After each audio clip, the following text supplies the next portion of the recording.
আজকে আপনাদেরকে এত সুন্দর একটি চুলা তৈরি দেখাবো। ভিডিওটি যদিও আমার না, কিন্তু ভালো লেগেছে তাই আপনাদের সঙ্গে শেয়ার করছি। চাইলে কিন্তু বোনেরা এরকম সুন্দর করে চুলা তৈরি করতে পারেন। দেখেন, প্রথমে তিনি মাটি দিয়ে দিলেন, তারপর ইটগুলা বসিয়ে দেখেন কত সুন্দরভাবে মাটির সাহায্যে লেপে দিচ্ছেন। আচ্ছা, এখানে হয়তো সিমেন্টও মিক্সন করা থাকতে পারে, কিন্তু চুলার যে নকশা বা চুলার যে ডিজাইন, এক কথায় অসাধারণ। আপনারা চুলাটা দেখেন কত ইজি ভাবে চুলাটাকে তৈরি করতেছে। প্রথমে তো দেখে মনে হবে যে আসলে একটা গ্যাসের চুলা।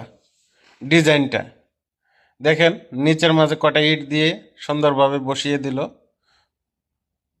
তো আসলে আমাদের দেশের মা বোনেরা কিন্তু এই চুলা তৈরি করতে পারে না অনেকেই।